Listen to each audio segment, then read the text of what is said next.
Welcome to the True and Constant podcast presented by Gamma Phi Beta sorority. In this special series honoring our 150th anniversary, incredible alumni of our sisterhood join us to celebrate their stories, experiences, and pearls of wisdom in Gamma Phi Beta and beyond. We are your hosts, Emma Remus and Lex Stewart. Today, we are joined by our Gamma Phi Beta sister from Southern Methodist University Alpha Z chapter, Wren Morrison. Wren is a photographer who's worked with the likes of Ross Perot, Patrick Duffy, Rascal Flatts, Journey, and many more. She's also been featured in Harper's Bazaar, Modern Luxury, and D Magazine. Please join us in welcoming Wren to the show. Thank you so much for joining us, Wren. Yay! Hello. Welcome on. Thank you so much for having me. I'm truly honored. We are so excited to talk to you and hear a little bit more about your journey as a photographer. What a cool profession. I mean, I can't even imagine all the cool people, places, and things that you've seen and worked with. What sparked your love for this art form? I have been madly obsessed and in love with it from a very young age. It is what I always wanted to do, from having the tiny little cameras that had like Mickey Mouse on them, for kids, that kind of thing. And this was way before digital was around. I would just go through rounds and rounds of film, and I just photographed everything as like a 6-year-old would. And it never left me. I've just always been enamored by it. My brain works best when I take a photo of something and then I remember it. If I don't take a picture of it, it just kind of disappears. And that's how it's always worked. And I want others to be able to have those moments too, of something that might be really tiny, lives forever, and it becomes a really big deal after. And I remember my childhood because of those moments that I took photos of. And I just think it's I'm really incredibly lucky to have been able to do something that I love from childhood and now into adulthood, and it keeps a roof over my head and has shown me the world. And I just absolutely am obsessed with it. That's amazing. You have like a photographic memory, but literally, like a literal photographic memory. Can't tell you what I had for dinner last night, but if I took a picture of it, I'm like, oh, right. I did do that. Yeah, that's awesome. So I did some digging into your background, Wren, and I saw that you'd mentioned in your past that you were involved in yearbook club as a young person. I'm curious if you could talk to us about how some of those earlier experiences in things like yearbook club or like in those more like structured organizations around photography and art sort of shaped your career going forward. Because I think a lot of artists we've talked to, there comes a point where art stops being a viable next step as far as a career. So how do those things influence present Wren? I definitely signed up for it. I went to a very small school, so you had to participate in everything. And I'm not a sporty person, can't catch a ball for the life of me. So that left the arts. And that was where I felt comfortable. I felt an outlet. And so it really kind of seamlessly went from there. It just wasn't even a second thought of this is what I'm going to do with my future, if that makes sense. How I was going to get there was definitely a zigzag path, but it was never unreachable because I loved it so much. And when I was in journalism and yearbook, this was again before computers. So you laid everything out, you had the spreads laid out, and you got to piece it together, and watching it go from in your brain onto paper, printed and gifted out to other people was a magical feeling as a 16-year-old kid, because you had this creative power that a lot of people don't get. And it just was inspiring to be able to do, and to work with other people and learn how to work with other people was really a gift. And it just kept going in different ways and forms up to now. There are so many different forms of photography. I actually have a few photographers in my life, and it's amazing to see kind of their different, specialties. I feel like there's sort of sports and action shots, and then there's more portraits, and then there's a little bit more like nature-oriented photography out there. What are some of the differences of the different subject matters that you can capture with photography? And what are some of the challenges? And then what are some of the, joys of the different art forms that you've worked with? Absolutely. So to go back to the last question, high school, because it was so small, I actually got to follow all the teams around and photograph them, which is also where I learned I'm not a sports photographer. There are sports photographers out there. I am here for it. Great. But that is where I learned I don't really care. And so growing up past that point allowed me to kind of narrow my focus down a little bit more. And so you asked for this question, one of the challenges of it, I don't think that the business side of it is challenging for sure, but the people side of it is amazing. And that also leads to part of your question, which was what are some of the best and favorite memories and moments that I have with it, is it's not one individual subject, category that I like to photograph. It's the people that I get to meet along the way. It could be one person, it could be an entire group, it could be the moment, the memory, watching a restaurant open up when I have been there photographing all along the way and watching their dream come true. It could be a family becoming a family. It could be somebody winning an election that has been working so hard, kind of the underdog. It's just those really beautiful moments that I truly cherish. And I think the challenge that comes with all of those is knowing which hat to wear during those moments. One of my sayings is be overprepared and then go with the flow. You have to be ready for all things and then just go and watch it happen, because that's where the beauty is in it. So you really have to just be ready to put on all the hats. Sometimes you're the therapist, sometimes you're the stylist, sometimes you're the makeup artist, you are the set decorator, you are all the things. You have to create a flash out of something real quick because yours broke and you have to figure it out. You just have to be ready. And you also, transparency to me is one of the biggest keys in it. Like if something's not working, fine. Well, you know what? We'll figure it out. We will make it work. There's no need to panic. We got this. We're in it together. So I just always make sure that if there is a challenge, you take a second, you breathe, you figure it out, you talk it out, and then it just becomes a great memory. And so I think it's one of the coolest things to be able to do, to wear multiple hats and meet multiple people and be in so many different memories. And people let me into their lives and share secrets with me. And I hold those very, very close to my heart.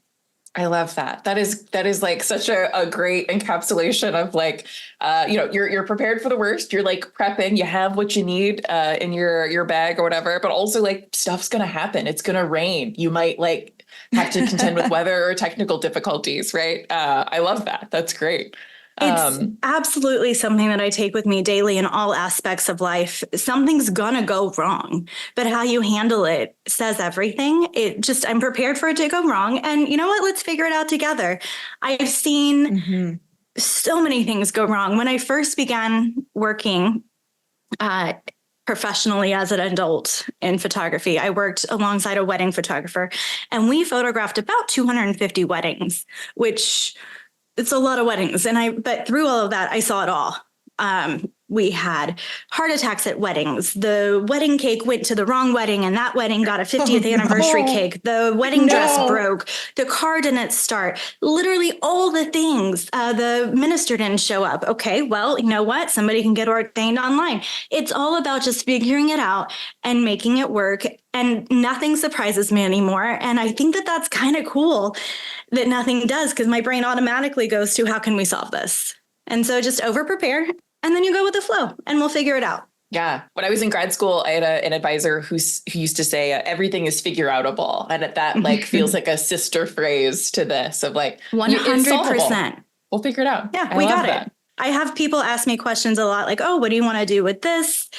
How do you want to set this up? And if you don't know right away, that's okay.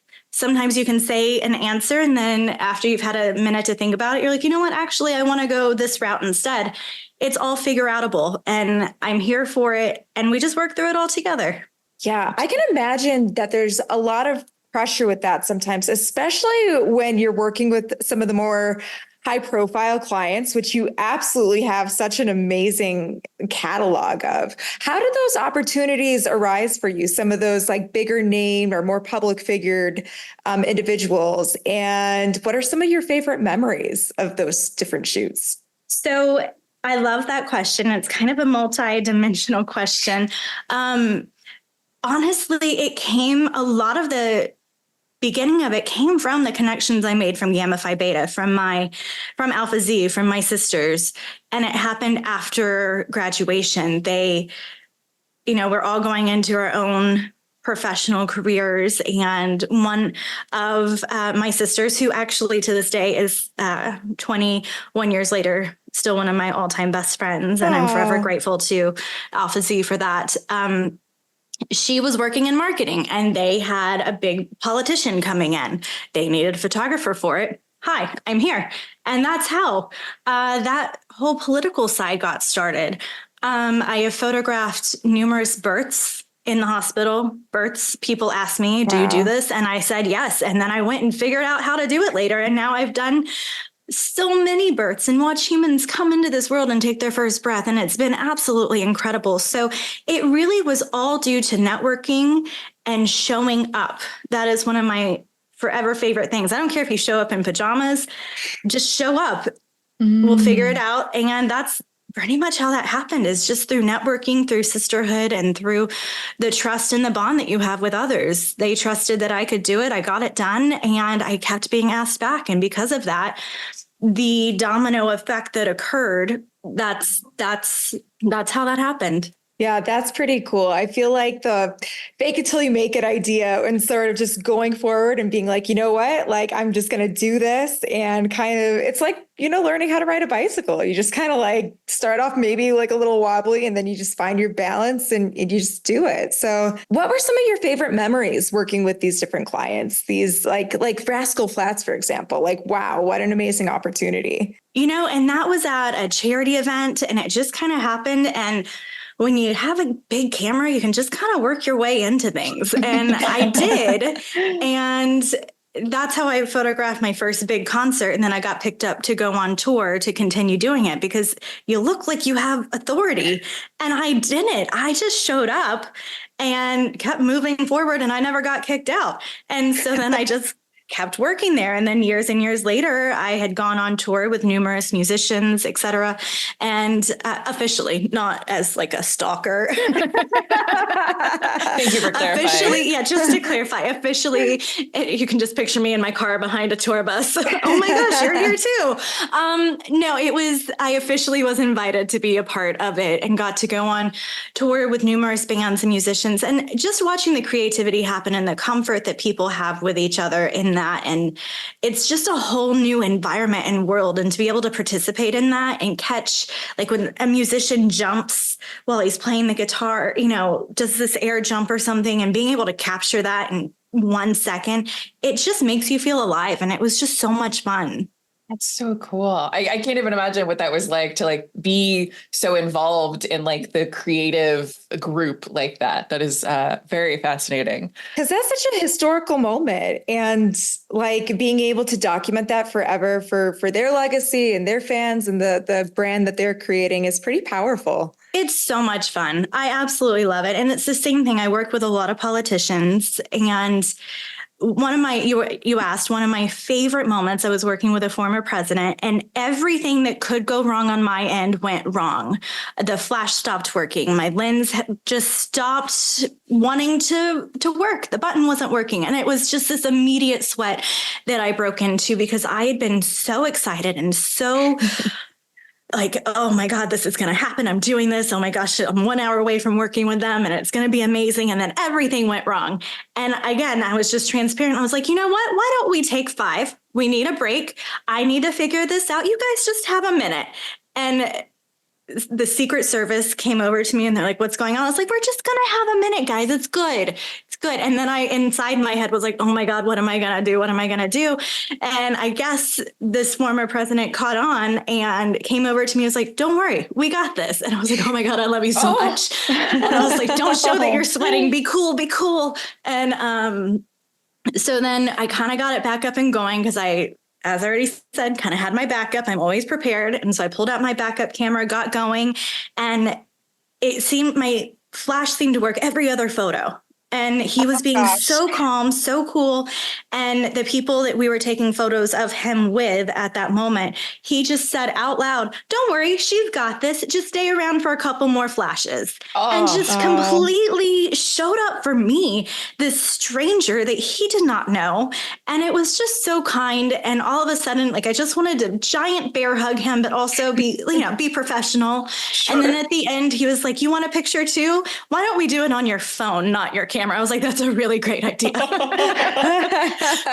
that amazing. Actually stuck around. He remembered me, and now I am one of his 12 personal photographers. Wow. It's just crazy how those things work. But again, I was just genuine. I had transparency. I was clearly prepared, but you can't. Things happen. So we're just going to roll with it. And the fact that he rolled with it too was just a giant heart hug that I needed at that moment. But that's how that happened. And then because of that, it led domino effect to other political people, if you will, that I have been able to photograph. And I have my NDAs have NDAs. I wish so badly I could share all of it and share the photos. I can't post them. But I know I did it. And it's just such an honor to be part of it. And I've witnessed things being written into law. I've good things. And it's just really wonderful to see things change for the better. And know the people that do them. I am a little bit curious about how the process kind of works. So let's say you're hired by a political figure or musician or the likes of someone, anyone, a family, whoever. How does it kind of work? Do they give you sort of like a feeling or a story that they want you to capture, or do you kind of take the lead and observe and go from there and collect pictures, and then they sort of pick out what they like? How does the process, I guess, sort of work in terms of capturing their vision? The answer is yes to all of that. It completely depends. All the above, just select yes. It completely depends on what it is. If it's a political event, I have zero say, really. I can position people, maneuver them a little bit. I do have secret service clearance. So I have a little bit of freedom when it comes to moving people around, moving things around. But typically I kind of am just along for the ride and I photograph what is happening. I don't adjust things. I do a lot of marketing and branding. So that has phone calls ahead of time. We plan things out. We discuss things. We figure out the vibe that we're going for, the goal. What is kind of your end goal? What is the goal that we need to accomplish now? We kind of have we lay out a plan. Family photos, same thing, but I believe in timeless and classic photos. I'm not a trendy photographer.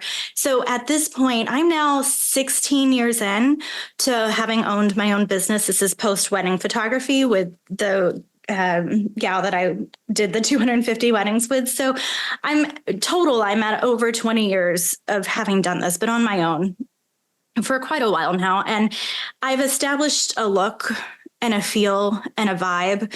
And every photographer has one. Not every person has to mesh with every photographer, and that's okay. You got to find the person that you trust. And that's what it comes down to with family photography is I'm a classic, timeless look. I want it to be able to be on your walls 30 years from now and still feel, I don't want you to regret that outfit. I don't want you to regret things. Sure. I want you to feel like that is just that portrait that's going to be passed down that your grandkids are going to have on their wall. And so people now know that that's kind of the vibe that I have going. So if you want a trendy vibe, I am happy to recommend someone to you because there are so many incredibly talented artists out there. Thrilled to recommend. I'm not that person. And so we just have a conversation ahead of time. But most of the time now, when people come to me, new clients, they know the look and the vibe that they're going to be getting. Gotcha. So it's a little bit of like co-creating the story with the client in a way. Absolutely. Very cool. I heard you mention in one of your previous answers that you sometimes have to act as a de facto therapist in some situations, depending on what's happening. When you arrive to like photograph a new client or subject, how do you go about like putting them at ease and like creating a comfortable space for them to show up so that you can co-create this? Because I know tons of people who are like very confident in real life, and then the moment you put a camera in front of them, they like shut down, brain for off, sure. like don't know what to do. And I may or may not be talking about myself. Who knows? Absolutely amazing question. I'm one of those that struggles to be in front of the camera by myself too. I'm always oddly aware of my thumbs. Like, have I always had thumbs? Yeah, where do like, I put them? hands? Yeah. How do I hold my hands? Do I put them in my like belt loop, like from Texas? Like, what do I do? How do I function? Am I breathing? Am I blinking? I don't know. How do I stand? This is actually just my internal monologue anytime a camera goes in front of me. 100%. So because I'm that way, I understand that. So I tend to just start out talking to people. I talk with purpose. I talk to help make them calmer. I always make a joke of some sort, like, man, I should have brought a bottle of wine to this. And then we could have that. And then I'll like, when you show you're on the same page, which is the truth, I am on the same page. It is hard to be in front of the camera. That automatically starts kind of calming people down. And I'll take a few pictures and then I'll move people around and I'll be like, you know what, let's try this one more time. And then by the time we kind of repeat it, they then know what to expect. I've given a level of expectations and then they start calming down. And that's when the magic happens. So it's just a little bit of understanding that we're all just fabulous humans and we need a minute. And that's okay. I'm in no rush. I don't have anywhere else to be. 30 extra seconds or 10 extra minutes is not going to break the day. We got this. We can take a few more minutes and just people understand that. I'll get on the floor with them. I'll be on the floor with their kids. If their kids are nervous, I'll talk to the parents before I talk to the kids. So the kids see that I'm not a stranger danger, right? I just show that we're all just in it together. And that seems to break it down. And especially like if you're just doing headshots, that's really hard, right? Because it's just one-on-one, you're by yourself. You feel like other people might be staring at you. And again, have I always had thumbs? Am I blinking? Am I not blinking? Do I look like a deer in headlights? I don't know. And then you start thinking about that. And then you're like thinking, oh my gosh, now I'm sweating. And so it's just one of those things where I'll do some pictures. I'll show them the pictures on the back of the screen. They're like, oh, I look good. Yeah, you look good because you're phenomenal. But you gotta remember that we're all amazing and we got this. We're in it together. So I will be your number one hype person for this headshot session, family session, political session, marketing and branding session, whatever we're doing. I'm going to be your hype person and I get it. I'm there and we're going to make it happen. Yeah, I think that there is a really big intimidation factor when you have people posing for a photo and knowing that they're being photographed and that, you know, there's a level of self-consciousness. So that's pretty cool to hear how you go about that process and being able to calm everyone down and feel a little bit at ease. I am curious a little bit about like the candid side. I know that you've worked in the wedding industry a little bit. I'm sure with tours, candid photos come up. What are some of your tips with capturing a story in just a single shot for a candid photograph? I know people listening out there might be their own family's photographer for family events or the holiday party or birthdays or graduations. What are some tips you'd give to people who are capturing things that are just happening in the moment that you might not have that second chance at posing? That's a great question. I think it's kind of a multi-level question. I would say if you have the opportunity, let in as much natural light as possible, because that will automatically brighten up the photo and make it just lighter and airier and happier, right? So instead of something that's really dark, open up your windows if you can. I think that that's always something we forget. So I always say, just look to the light.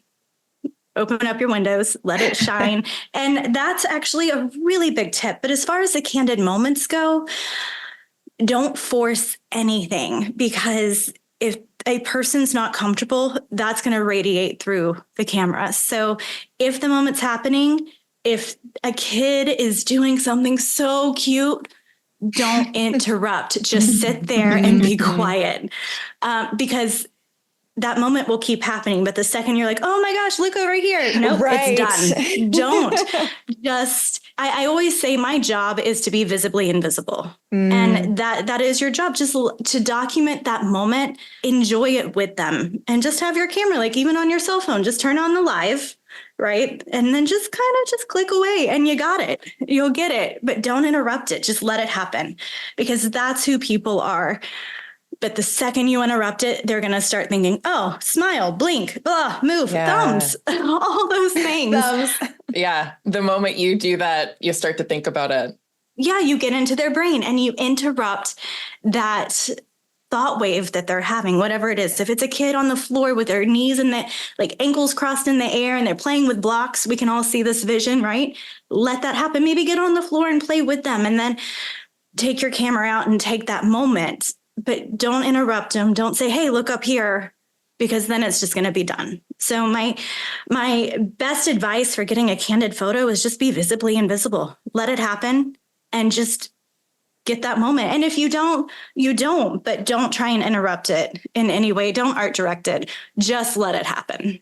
I love the philosophy coming through with a lot of your words of wisdom of letting things happen, showing up. There's such a naturalistic element of existence and the joys of just existing and observing and capturing things and sort of time stamping that I think is so valuable. It makes such a big difference to just, I've seen so many beautiful, perfect moments happen.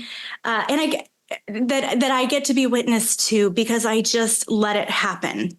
If I will say I'm incredibly guilty of, after it happens, I'm like, oh my God, that was so cute. Let's do something else. But I let it happen first.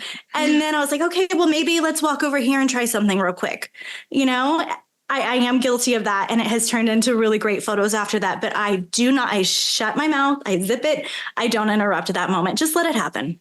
Yeah, just let the moment happen and then you can capture it as it exists, which is kind of what you're doing in the first place. Like with the candid, you want to capture the messiness of this being a real person doing a real thing in the moment. 100%. I don't care if somebody has food on their face or, you know, people are always like, oh, I'm not dressed right for a photo. I don't care. What I want 50 years from now is to have photos of that person. Mm-hmm. I am absolutely not going to be upset by what they are wearing or that they're not looking at the camera. I just want to have photos of my grandparents. I love that, right? I never got to meet them. I just want the picture. I don't care if they were like, oh, I've gained weight, I've lost weight, I'm not wearing the right outfit. I don't care. I just want pictures of them, period. And I will keep them forever. So just be in the moment, let it happen, and don't worry about anything else. And it's just going to be a flawless picture after that. Well, Emma highlighted a couple of your philosophical statements you've made throughout our time together today, which I like. I love the go with the flow and also being prepared. There's this beautiful balance of both things. Something else that I saw in your, I think this was on your website, was how the power of saying no was really important to you and sort of changed the way that you approach things. Can you tell us more about what that phrase means to you and how that became such an important part of your lexicon? Is the word no. You know, it's now a famous saying that no is a full sentence. Mm-hmm. And when I first started, I would take any photo shoot I possibly could, even at the detriment of my own health, mental health, et cetera, because as I mentioned earlier, I now take photo shoots that are right for me, but you have to learn what's right for you by learning what's not right for you. And so now if a photo shoot is not the right one for me, I will absolutely say, I don't know if we're the right fit, but I'm happy to recommend somebody else to you. And that's what I would want people to say to me if I was about to spend thousands of dollars, right? Or $100 or $50 or whatever. This isn't the right fit, but let me introduce you to so-and-so. There is power in saying no. And that is 100% okay, because I value my time. I value your time. And there is a very big, it's a win to be able to say no. And even if it's you know what, I'm not feeling like going out this weekend, I don't want to go to brunch. Saying no is a full sentence, and it is absolutely allowed and a wonderful thing to be able to do. It takes practice. It's not an easy thing because we're taught to just say, yes, well, sure, I'll do it, even if you have to sacrifice your own time for that. No, you know what? My plan is sometimes to have no plan. So my answer is going to be no to other things. It's going to take away from my happiness. Yeah. And you know what? I'm going to double down on that because I feel like I've encountered people who maybe I myself have been trying to say no. I think as you know, as people collectively, that's a hard lesson that we're all trying to incorporate with boundaries. And I think sometimes the follow-up can be why. And I think also knowing that you don't necessarily have to provide a why, that your no is solid and valid in and of itself. 100%. You know, and I'll be at shoots and somebody might recommend something. And if it's not the direction I saw something going, I will say no. And that is when I will maybe explain why, because then maybe they can explain why they saw it. And then we can compromise maybe. But in general, though, you hired me for my professional expertise. I'm going to say no when I don't think it's the right direction or it's going to waste our time. I've gotten to where I will say, you know what? That's a great idea. Let's do that at the end if we have extra time. A lot of kids love to offer up suggestions for doing photo shoots and doing things. And they're like, oh, get me doing a headstand. You know what? That is a great idea. Let's finish this up and we will do it at the very end. So that's my kid way of saying no. But it's just learning, again, wearing multiple hats, but saying no is so powerful and it's okay. And you don't have to give a reason. You are absolutely right. For sure. So on that note, you know, people might be inquiring for your services and it's a very emotional load bearing role. There's a lot that's captured. I've heard recently through friends planning weddings and everything that your photographer is actually one of the most important things most important aspects to look into, because after you spend all this time and money, that is the one thing that'll be preserved in all of it, the pictures.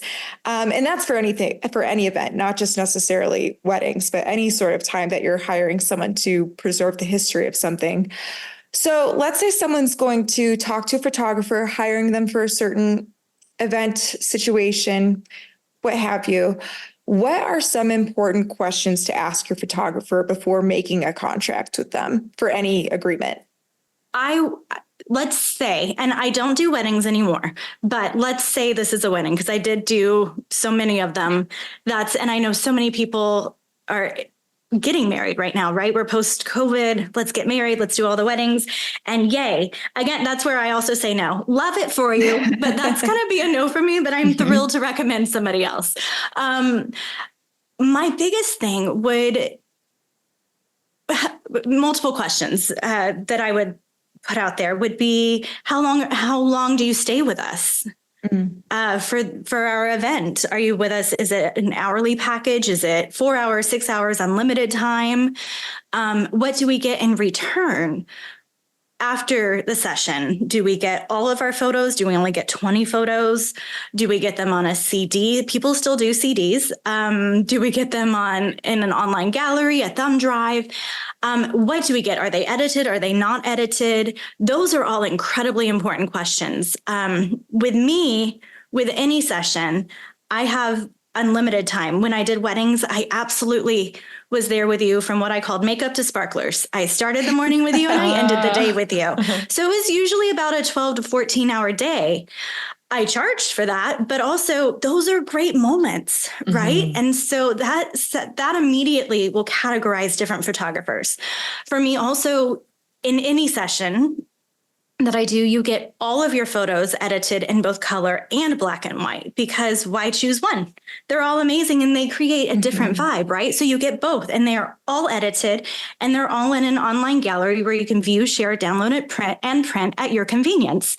I also, that night, always send sneak peek photos to that client so they can be excited. Because if you have been planning this wedding for 3 years, you want to see something immediately. So I go home and I upload and I send you about 30 edited photos so you can enjoy and share while you're on your honeymoon or the next day at brunch. So even after the 14-hour day, I go home and do that. I'm saying all of that because maybe that's not important to you. Maybe you only want 100 photos from that day. That's great. Those are questions to ask. How many photos do you get? How do I get them? Do I have printing rights? How can I share these with my friends and family? Can I post them online? Those are all, are they edited?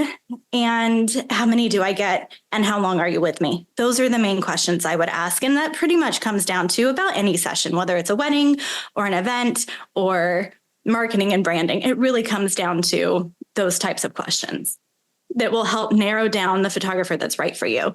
And I am always thrilled to meet with people, whether it's over Zoom, if we can't meet in person, or at a restaurant, coffee, wine, whatever you want. So you get to know me, I get to know you, and then we can take it from there, because vibing with your photographer is so important. It's absolutely, you don't want to feel like there's a stranger in your room while you're getting ready or going through these big moments. You want to feel comfortable. So however I can make that happen for you. Again, if it's just over Zoom and we have a chit chat or it's in person, I'm here for it. And so I think people feeling comfortable enough with that person and also getting the things they want out of that photographer makes such a big difference. If you're not comfortable, it's going to radiate in the photos. Absolutely. I think something that's really stood out to me in our conversation so far, Ren, is that like intentionality seems like a very core value for you. It sounds like that is a like just foundational part of the work that you do, is that every piece of this needs to have some thought into it, which I feel like goes into the always be prepared and, go with the flow, right? Like that preparation, people can feel that it is more relaxing to come into a situation where you have the sense that someone has like really thought about some of these pieces. So I can only imagine that you are putting your clients at ease by even thinking about some of these contingencies or plans. So yeah, intentionality rings so powerfully from you. Thank you. That's a very wonderful thing to say. I love what I get to do. And, back to saying no, it's one of those things where I show up and I am prepared, and people come to me in that moment with questions as we're doing things, setting things up. They don't want a ho-hum, middle of the road answer. They want a yes or a no. The domino effect of not having an answer is so impactful. They're makeup artists. There's craft services. There's so many people waiting for your one answer. I don't have time to waste. Right. So again, even if I change my mind, that's fine. But if I say no, I'm saying no because I was brought in as a professional. I'm saying no towards, don't move that over there. Keep it here. I have a plan. Done. And then other people can get their job going because I have been clear with my intentions. And I think that is just so incredibly important to come in and have a plan. Yeah, it sounds like having that plan and having those answers are a very key element to running your own business. What are some other mistakes that you've made along the way as you've created this business for yourself that you feel that other people could learn from, that you'd like to pay it forward and pass on the hindsight 2020? Pricing is hard. Pricing yourself is incredibly hard. I always, without fail, have somebody tell me I'm not expensive enough or I'm too expensive. Thank you so much. Well, then sit down with me and help me, right? It's so difficult. And so that has been an area that has had a massive learning curve to it, because you don't want to price yourself at the top of the tree. You don't want to be the apple that can be easily picked. You want to be in the middle to high, because once you reach the height of the tree, okay, we're talking about trees now. I didn't get that out there. That's okay. You don't want to be, you want to be an apple that is ready to be picked, but not just easily accessible. And that definitely was hard to learn. And I will work with anyone.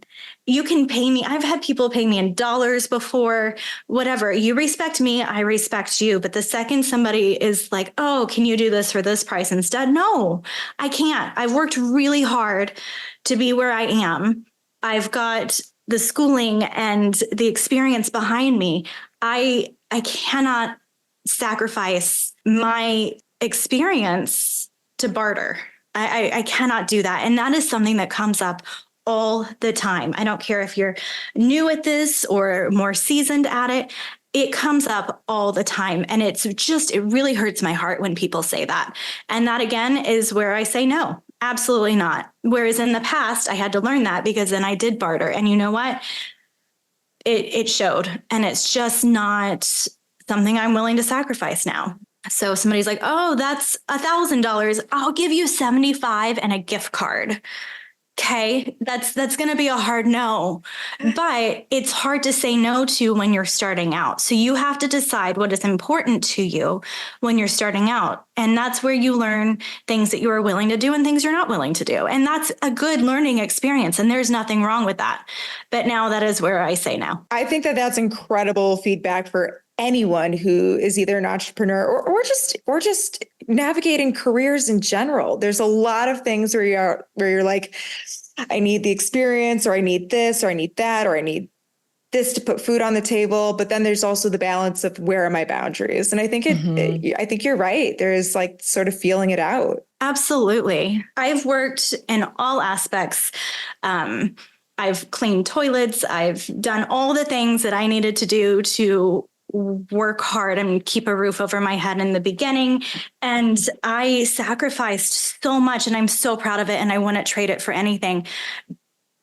But you have to know where your boundaries are and when to say no and what you're willing to do and what you're not willing to do in order to get the shot, if you will, or get the job or figure it out. And if you've never done it before, and there are some people that are being like, oh, if you'll do this for free, then, I'll do this for you for free. If it's something you want to do and you're okay with it, go for it. But don't sacrifice your own needs simply to take it. You got to know where to draw the line. Yeah, I think that that's like the beauty of any sort of venture in any career, right? Like you just have to take one step forward and you can always take a step back and you can always change a different direction, left or right, but staying still isn't necessarily going to get you there. So yeah, that's pretty cool to just start trying things and going. Like I told you, I did birth photography and I was asked, do you do this? And I said, absolutely. And then I went home and figured it out. Right. So of course I did not charge a lot that first time or the second time or the third time because I'm figuring it out. And I'm not going to ask you to pay a ton of money for something that I've never done before. I did not let her know that. I showed up professionally, but that was something I was willing to compromise the price on until I learned more. And if it was something I wanted to do and learn more of. So that was absolutely an area I was willing to not give away, but do at a very low price because I was still learning. Mm-hmm. Yeah, but you had transferable skills. It all worked out. It worked out really well. I think as contractors or freelancers or entrepreneurs, it can be really easy to do the thing where you sort of like take a step back and go, oh, well, someone will open the door for me and let me know where I'm supposed to go. Because I think that's how kind of traditional employment works, is a little bit more like, someone posts a job, you apply to the job, and then you go interview for the job. But contracting or freelancing or entrepreneurship works very differently. And so it sounds to me, Ren, like the overarching piece of advice here is like, you kind of have to crack the door open yourself. Like, it's not going to be just that everyone's going to open the door for you because you're out contracting or freelancing. You sort of have to like take some of those chances and like go for it on your own. You have to crack the door open, lock the door open, break the door down, whatever you have to do. Yeah, whatever you have to do, because it does not come to you. You have to go out there and find it. And you have to be willing to do that. And I'm so proud. Like I said, I worked my way into my first concert I ever photographed, and then I just kept going and no one said no. And I owned that so hard and it led to great things. So I locked that door real hard. And I'm so proud I did, because it went to other things, but no one's going to come and hand it to you. You have to go out and fight for it, but it has to be something you want to fight for. And if it's not, then keep figuring it out, because there's something out there for sure. And you only, like I said earlier, you only know what you want because you figure out what you don't want. Mm-hmm. But yeah, I definitely have locked and kicked down many doors. It's something you got to do sometimes. Yeah. You've got to do it. So dovetailing off that, this is one of my questions kind of based off of the photographers I know in my life, and honestly, a lot of people who are into content creating, art creation. One of the challenges that I've heard that's happening for photographers these days is that anyone can be a photographer, which is probably so different than 20 years ago, right? Maybe not professionally, but we all have pretty nice cameras on our phone, and so many people can sort of build these skills and faster. It's like a little bit more accessible, I feel like. So I feel like these abilities to like have nice photographs are more easily available. How do you stand out? How do you make yourself stand out and to acquire the skills you need to be like, I'm worth being hired professionally and being paid for this versus someone else? Absolutely. Yeah, it can be tough. iPhones are amazing. You can absolutely do amazing things on iPhones. I'm not a Samsung person, so I can't speak to that. Maybe they're great too. We've got pretty good phones. But they are great. And the one thing I can say is that we never, what's the saying? We only get better by lighting somebody else's candle, right? So I'm never going to say, oh, well, don't do it on that, do this. Use whatever you have. They were phenomenal. Use a disposable wind-up camera. Those are coming back. Use Polaroids. Do whatever you want to do. There are thousands, hundreds of thousands of photographers out there. For me, to stand out would simply be the level of communication and what I bring to the table. You got to bring stuff to the table. And I know what I bring to the table. And I know that when I come to you, you're going to get the eye. And other people with with iPhones and Samsungs, Androids. Yeah, I'll include you. Bring a lot to the table because you're bringing your eye. So I bring the comfort, I bring the communication, I bring the knowledge, I bring the professionalism to the table, and I bring the out of the box thinking. And other people do too. So I think it comes down to the level, for me, of comfort. If a friend of a friend recommended you to me, I've never met you, I know you now. We are now friends because I know Katie so well. Katie recommended you. I now know you. We're besties. Let's do this together. And I think that automatically makes people feel so comfortable that helps you stand out above other things. But my goal isn't necessarily to stand out, it's to show up, because we all want to stand out, right? So let's light each other's candle and support each other and hype each other up. There's always going to be a great photographer out there. So my way is just to always show up for you. I've got this. You might not quite know the vibe you're going for. Well, that's where I bring the experience because I can help you get there. That is so true. Yeah, because sometimes you don't know what you don't know as a client either. So I bring that to the table. I think you guys have caught on. I have plans. And so once I talk with you and we figure things out, I will come with a plan and we will build it together. And other people do that too. And that's great. So I think it's just that level of comfort that you have because it's being in front of the camera, like what we were talking about earlier, is a very vulnerable experience. And so you want somebody that can say, hey, fix your hair or sit up a little bit straighter, who can be honest, but also is like a hug. And I bring all of that to the table. That rules. I definitely think there is a level of like coaching almost that you do in photography of like disarming the client, right? Like letting them know that it's a comfortable, safe space to be, that you can like move and be in a way that's comfortable. And there's also the level of like being kind and caring to them as well in that moment. I have worked with photographers who did not make me feel that way. And you can see it in the end result of the photo of like, I look stiff and uncomfortable because the person on the other end was like a little antagonistic towards the fact that I was like, self-conscious being in front of a camera. I'm going to double down on that, Lex. Yeah, I've definitely noticed like, how do I put this? When I look at pictures at the end of the day, half of it's the experience for me from like when you were posing in it, right? Because how they made you feel absolutely affects the outcome. One of my favorite compliments is when we're done, somebody's like, that's it, we're done. And that to me means we just won. That means, and I say we, because that means that you were comfortable, that I helped you get there. And that is just a really big win, because you should feel comfortable. I have so many people, men and women, say, I didn't know what to wear today. What we talked about didn't work. I brought my whole closet. They'll bring suitcases full of clothes because nothing felt right. You gained 5 pounds overnight. You got this pimple that came out. You're doing these photos, but you didn't want to do them yet because you didn't lose weight, or you blah, blah, blah, all these things. Okay, well, you know what? Let's handle it. Let's work through it together. I get it. I have been every size under the book. I 100% understand all of those vulnerabilities. I'm here for you. I got it. We will figure it out. And you know what? If you end up getting to the goal weight or the goal job or whatever it was that you wanted, we'll do another session. This doesn't mean that this is the final session that we're doing. This is not forever.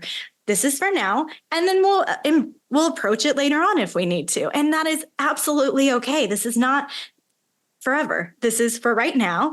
And we can approach it again if you get to a point where you feel so much more comfortable with yourself. But I guarantee you, if you let those thoughts go, you're going to have an amazing time. And that's my job, is to talk through those thoughts, because we all have those intrusive, obnoxious thoughts in our brains every day. And I get it. I do. We all do. But let's just say nice things to each other when those thoughts come out. And then all of a sudden you're like, you know what? I am gorgeous. I just wish that everybody could see themselves the way I see them when I'm taking their photo. And that's why I try to give back to them, because everybody is flawlessly fantastic. And I can touch up things. That's what Photoshop is for. We can handle it. So just let everything go, be kind to yourself. And I am going to reflect back to you the goodness that I see in you, because everybody has goodness in them. That's huge. So I know we're kind of wrapping up a little bit, and I don't know how we can do this. I don't know if we can share this on social media or whatnot, but I do want to ask, as we wrap up, what is your favorite photograph you've ever taken and why? My mom and I took a trip in high school to Paris, which was always the dream. And I got Beautiful. The Eiffel Tower when the sparkling lights were going off, but I did a slow shutter speed. So I got it in like a triangle outline, if that makes sense. And I just remember being in that moment, and it was on film, and I still have it framed. It was just a really great moment. It was just her and I. It was nighttime. Those sparkles go off like every hour on the hour or something like that. And it was just a really wonderful moment. Wow. I think that just speaks to the power of photographs, right? Like, it captures a memory, it captures a story, it captures a feeling. It just can evoke so much, even if it's not necessarily like a part of the people in your life. There's so many pictures out there that I think can really strike you and make you feel all sorts of ways that do connect to something in your life. Yeah, that one just holds me back to where we were in that time, at that moment. I can smell it. Just the excitement, because I had never been there before. And it was just all these things. And what's fun is I was back there because now I travel a lot for work, and I do travel photography for magazines. And I was back there last year, and I got to retake the same type of photo. So now I kind of have them all lined up next to each other. And it's just, I don't think anybody else would care about that photo. It's my photo in my moment. And it just absolutely is part of my heart. Oh, that's amazing. I love it. I'm excited. I think that all of your words are going to evoke so much inspiration to everyone, and the inner photographer and everyone, and being able to capture those pictures and look back on their story. That's so fun. Absolutely amazing. Thank you. I love what I get to do. I think it's a true honor. I'm back in grad school now, and I'm getting my master's. Congrats. And thank you. I'm very excited. And I wanted to do it to get outside of my self-imposed box. I wanted to think outside of the box that I created myself. And it has been so much fun to do that, to see things in an entirely different way, and take kind of old me and new me and combine it, and then even grow from there. And as what was previously stated in your first podcast, where she said, do it scared. Yes. It's just do it. Just do the things it will come together. And it's amazing to me that I've been able to do this and meet so many amazing people and go down this path that I just am madly in love with. That's beautiful. Ren, thank you so much for joining us and sharing your story today. We're so honored that you took the time to let us know about how you got to where you are.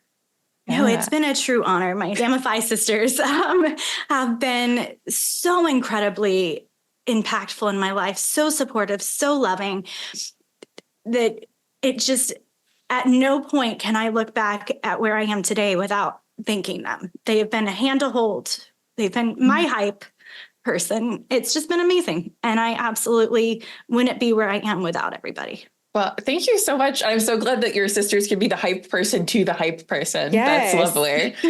We do have a couple rapid fire questions that we ask each of our guests, if you wouldn't mind us just I'm ready. Throwing some fast ones at you. Okay. Our first one is, what Gamma Phi value resonates most with you? Love, labor, learning, or loyalty? Love and loyalty. Ooh, Amazing. okay. It's a double. I can't pick one. I think the loyalty comes with the love and the love comes with the loyalty. But I am back in school, so the learning is there too. So I can't, I guess the labor really doesn't. Sometimes you just don't want to do things. Sure. I feel that. That. No, the hands in hands is a really interesting perspective. That's a good call. What is something that's brought you joy this week? This has been so much fun. Oh, I absolutely am honored Oh. to be here. I love it. I think that this is such a wonderful thing that is being put out into the universe, and it's just sharing other people's joy, and I'm here for it. I love it. Yeah, well, that's so kind. Thank you. We're thrilled that you're here. This has been great. Ren, what is something new that you've learned? Ooh, new that I've learned. That's a great question. I would have to say, actually, so I did mention I'm back in school, and I have been learning a lot of different ways to develop film. This is so probably not where you thought this answer was going, but I've learned that you can develop film using all sorts of products in your fridge and old products, eggs, etc. So I've been playing around with that. What was the moment you chose Gamma Phi? The moment I chose Gamma Phi was, I was not intending on being a sorority person at all. If you ask the people that I went to high school with and et cetera, it was never going to be me. But I went to NYU and transferred to SMU. And it was such I can blend in pretty much anywhere. And it was a very hard transition. I met a gal named Jess at a movie night, and we became besties that night. We exchanged numbers. I never heard from her again. I met a gal named Lauren in class. She was like, "You need to be a tri-delt." And I was like, "I don't know what that means." But she worked so hard to get me in. And then I was out on the very first day. So I went ahead and finished Rush. And I went into the Gamma Phi house, and the gal that picked me up was Jess from the movie night. And she's like, "Oh my God, it's you." I was like, "It's you." She's like, "I've been texting you." I was like, "I never got it." And she pulled her phone out real quick. You know, you're not supposed to have it, but it's 20 years ago. So I feel like I can say it now. We're past the statute of limitations. We're past the statute of limitations. Don't come for me, Jess. Your recruitment chair is knocking on Jess's door as we speak. Yeah. They're knocking the door down. And she had written my number down wrong.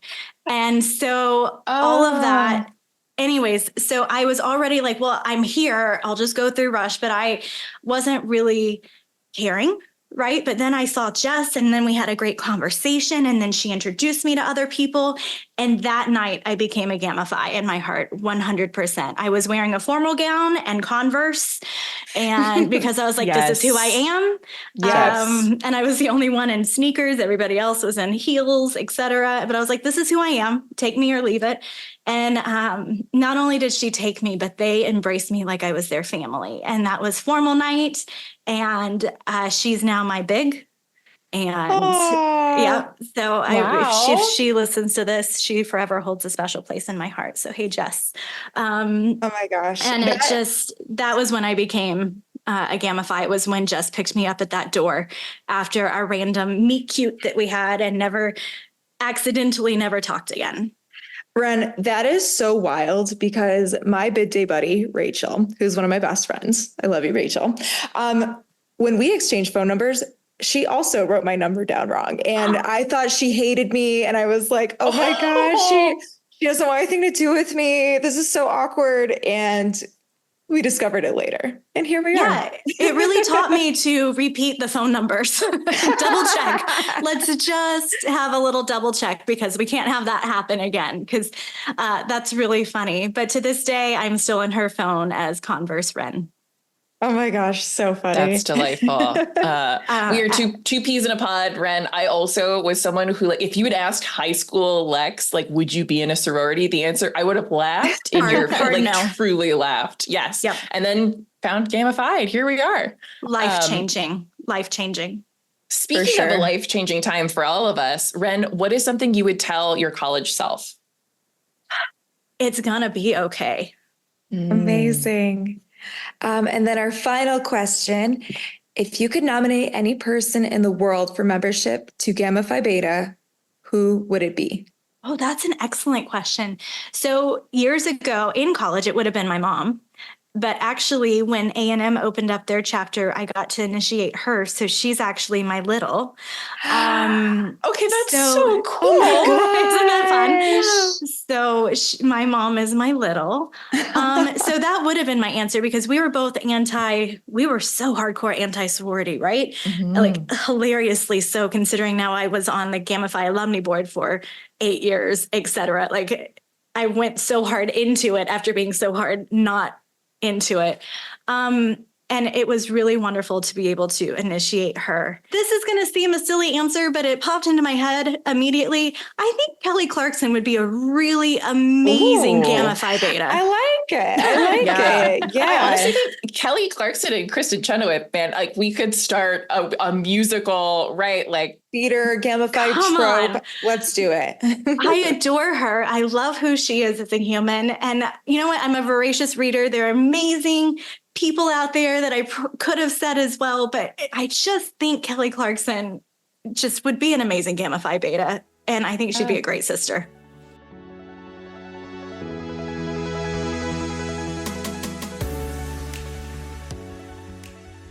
Hi, listeners. I'm Jessica Budjanowski, and welcome to our True Connection segment. It's your source for Gamma Phi Beta information, special stories of our sisterhood, and tools to get you involved. Today, you heard from Ren Morrison. Did anyone else get goosebumps when Ren shared that her mom was an alumni initiate and her little sister? I sure did. Ren shared her story about Gamma Phi Beta and that she was hesitant about joining, and her mom felt the same way. Though they found meaning and belonging to our special sisterhood, Ren inspires us to show up for ourselves, to show up for others, because when you do, you never know what incredible adventures are waiting for you. Showing up is what Gamma Phi Beta is all about, and we have the honor of celebrating the initiation anniversaries of 75-year, 50-year, 25-year, and 10-year members. Wow. Y'all, I'm just 1 year shy of 25 years, and I have felt that same sense of belonging since day one. These milestones are an important part of a member's Gamma Phi Beta journey and sense of belonging. As members celebrate their initiation anniversary in these years, they often reflect on what Gamma Phi Beta has meant to them. From friends who became sisters to sisters who became family, Gamma Phi Beta remains true and constant because of the dedication of our members. While the time we spend in our collegiate chapters is short, these membership milestones serve as a reminder that this sisterhood is for a lifetime. Thank you to every sister who has showed up for our sisterhood. If you've celebrated 10, 25, 50, or even 75 years of Gamma Phi Beta, we want to hear your milestone story. Visit GammaPhiBeta.org/share your Gamma Phi Beta story. I'm Jessica Budjanowski. Let's keep connected until next time. True and Constant is brought to you by Gamma Phi Beta Sorority. If you enjoyed this podcast, please consider giving a gift to the 150th by going to GammaPhiBeta.org/150/podcast. Special thanks to our co-hosts, Emma Remus and Lex Stewart. Jessica Bujanowski for the True Connection segment. Our editor, John Haight, and executive producers, Megan Kruger and Shauna Wilson. Our theme music, Panko Breaded Pork Chops, written by Michael Thomas Gager, performed and produced by Mikey Gager. Thank you for listening.